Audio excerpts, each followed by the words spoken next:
Harvard Yard was roaring with cheers when my twin sister got a trip around Europe and I got a $10 Starbucks card with a handwritten note, "Gratitude makes life richer." Everyone laughed, called it cute. They didn't know that for the past year and a half, every payment keeping our red brick house alive had come from my account, not theirs. That day, standing in my black gown beside Amelia's perfect smile, I realized the truth. My family didn't raise daughters. They built investments.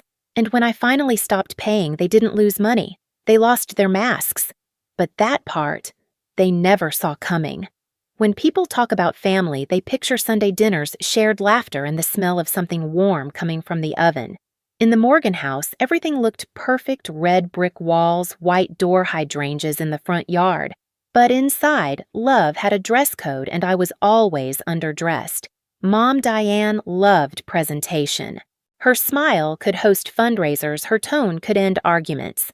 She believed in appearances more than affection. Amelia, my twin, was her masterpiece: charming, graceful, the kind of girl who sparkled even in bad lighting. I was the other one, the one who kept the Wi-Fi running and the bills paid on time. When we were 10, we played at a small recital downtown. I remember the faint citrus scent from Mom's perfume and the squeak of folding chairs. I played Beethoven's Moonlight Sonata, every note precise. When I finished, there was polite applause, then Mom's voice soft but sharp. "Selena, you should play with more feeling. Music isn't math." I nodded. My throat burned. Then Amelia played. She missed notes, fumbled halfway, but smiled through it. Mom clapped louder than anyone. See, that's heart. That day, I learned something crucial in our family: mistakes wrapped in charm were art. Effort wrapped in silence was invisible. Years passed. I became the family technician, accountant, and fixer. When Dad's email got hacked, I reset it. When Mom couldn't log into her Apple ID, I handled it. When Amelia's resume formatting broke, I fixed it too. And when the mortgage notice came, interest rates rising, panic creeping into Dad's voice, I opened my laptop and quietly took care of it. Each month, a payment left my account with the note: Morgan household, Selena contribution. I didn't tell them. Maybe I wanted to believe love could grow quietly like a seed planted in the dark. But in that house, only what glittered ever got sunlight. At night, I coded for Meetview Labs, the glow of my screen spilling across dorm walls. While Amelia posted photos from rooftop parties, I built interfaces for medical AI, something real, something that worked. The first time I saw the numbers in my bank account jump past 5 digits, I didn't celebrate. I just stared at the screen thinking, maybe now they'll see me. They never did. So when Mom handed Amelia that Europe trip and handed me that gift card, it wasn't new. It was just the prettiest version of what had always been true.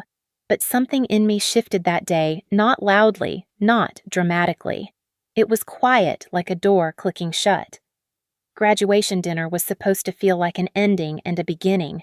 Instead, it felt like a verdict. The dining room glowed under the chandelier. The cake said, "Congratulations, Amelia and Selena," but her name was written twice the size. Mom's voice carried over the clinking of silverware. "Amelia will need to pack soon. Paris first, then Venice. She's always had such vision." Dad raised his glass. "Both my daughters are brilliant, but Amelia, she just has that spark of leadership." The table laughed. I smiled, cutting a slice of cake I didn't taste. When Mom turned to me, her tone softened into that patronizing sweetness she called wisdom. "Selena, dear, you should learn to be happy with less. Gratitude makes life richer." I nodded, though inside something cracked so quietly it almost sounded like relief. Later that night, while Amelia posted pictures of her cake, I sat in my childhood room, lit by the blue glow of my laptop. I opened the banking app out of habit. The list of payments appeared, each one marked Morgan household, Selena contribution, 18 months, $3,000 to $200 every month. The thought hit like cold water. They'd never even wondered. They believed in miracles, interest rates dropping, the bank being kind, anything but the truth that I'd been holding that roof up. The next morning, I stopped the automatic transfer. It felt small, final. 2 weeks later, Dad called. "The bank says the payment didn't go through." "Did something happen?" "Yes," I said quietly. "I stopped paying." Silence. Then his voice sharpened. Selena, you can't just walk away. We're family. You have an obligation to help. I did help, I said. For 1.5 years. Mom's voice joined in, trembling with disbelief. Don't be dramatic. You're lucky to have what you do. Don't let success make you arrogant. I almost laughed. I'm not arrogant, Mom. I'm tired. They didn't understand. Maybe they never would. That night, I packed. No yelling, no tears, just the steady sound of zippers and folded fabric. The moonlight fell across the diploma still on my desk. Harvard embossed in gold letters, proof of everything I'd built alone. When I left, the red brick house stood behind me like a museum of memories I never chose to keep. I drove across the Longfellow Bridge, the city lights spilling over the Charles River, and for the first time, I didn't feel guilty. I wasn't escaping my family. I was escaping the version of myself they needed me to be quiet, useful, invisible. And I had no idea that by the time they realized what I'd stopped giving, it would already be too late. The first sign came on a Tuesday morning, a bank alert blinking across my phone. Request to add new backup payment method.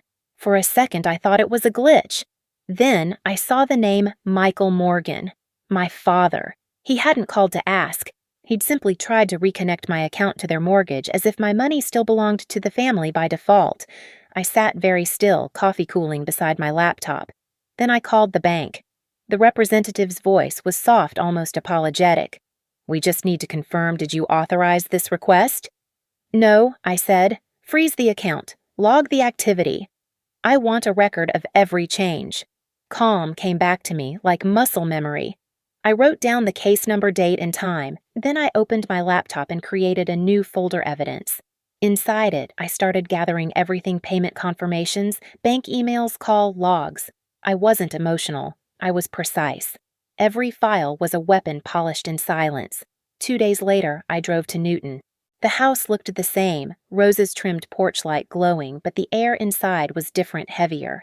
Mom sat on the couch, eyes red. Dad stood by the window, jaw tight. Amelia leaned against the wall, arms crossed like a spectator. Dad spoke first. We need to talk. You know what happens if the bank forecloses. I met his eyes. Then maybe you'll finally understand what it costs to live on someone else's dime. His tone hardened. Don't talk to me like that. This is family. And I'm part of it, I said quietly, but not your bank. Mom's voice broke through, desperate. Selena, please. You don't have to make this harder than it already is. I took a slow breath. You made it hard when you used my trust like an ATM code. For a moment, no one spoke. The old clock ticked on the wall. Amelia finally muttered, You're overreacting. You could have just talked to them. I turned toward her, calm but sharp. You mean like when you got a Europe trip and I got a $10 lecture on gratitude? Her smile faltered. I looked around the living room, the family photos, the router I'd installed, the framed Together We're Stronger. Quote Mom loved. Every object felt like a quiet reminder of the lie we all lived in. I'm done funding that illusion, I said softly. If you want control, take it. Just don't use my name to do it. Then I walked out, closing the door behind me. No yelling followed this time. Just silence, the kind that burns more than words. When I got home, I opened my laptop again. The evidence folder was waiting. Each file was neat, time-stamped, ready. This wasn't about revenge anymore. It was about boundaries. And the truth was just starting to sharpen its edge. It started with one careless click. I was updating tax records late at night, half asleep, coffee gone cold. I attached a document from my evidence folder screens of every payment I'd made to keep the mortgage alive and meant to send it to my accountant. But when I hit send, I didn't notice that my aunt's family email group was still in the CC field. By morning, my phone was exploding. Selena, what did you do? Mom's voice was breathless on the line. Behind her, I could hear drawers slamming. Dad yelling something I couldn't make out. What are you talking about? I asked. Everyone's seen it. Helen posted it on Facebook. You sent the payment records to the whole family. I pulled up my inbox. Hundreds of notifications, screenshots, shocked emojis, comment threads under a post that read, 18 months of payments, labeled Selena contribution. Did anyone know she paid their mortgage? The post had already spread beyond family. Church friends, neighbors, even Mom's volunteer group had shared it. Some comments were kind. She's such a good daughter. Others were cruel. Maybe she's just trying to show off. But none of that mattered. The story was out and no one could put it back. That afternoon, my father called. His voice was stripped bare, no pretense left. "Do you know what you've done? People are calling, asking if we used you. You've embarrassed this family." I let out a quiet breath. No, Dad. I didn't embarrass anyone. I just stopped hiding the truth. "You could have handled this privately," he snapped. "I did," I said, "for a year and a half."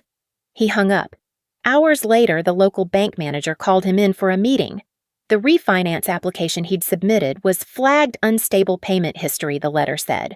Without my deposits, they couldn't prove consistent funds. The house, once their badge of pride, was now a liability. I didn't feel joy, only a strange stillness. Justice doesn't always roar. Sometimes it just quietly rearranges the balance sheet. Within weeks, the Newton house was listed for sale. Neighbors whispered. Aunt Helen apologized to me privately, saying she didn't mean for things to spread that far. But it was too late. The Morgans' perfect image had cracked like porcelain dropped on tile. I kept working. At Meatview Labs, my projects expanded. Colleagues started asking about my design approach, quiet precision they called it. The phrase stuck.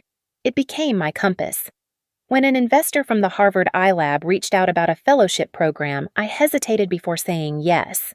Returning there felt strange, like walking into a place that once made me invisible, only now the light was on me. At the presentation, I spoke about user-focused design in healthcare technology, how empathy and structure can save lives. The lead judge shook my hand. "This," he said, "is what impact looks like." That sentence did more for me than every praise I never got from home. Within months, I founded NovaMind Health Design. I rented a tiny office near Kendall Square, brick walls, second-hand desks, sunlight spilling through tall windows. On the wall, I taped a white sheet of paper with black marker words. "We design clarity for those who save lives." The first contract came from Meatview itself. Then another from a cancer detection startup.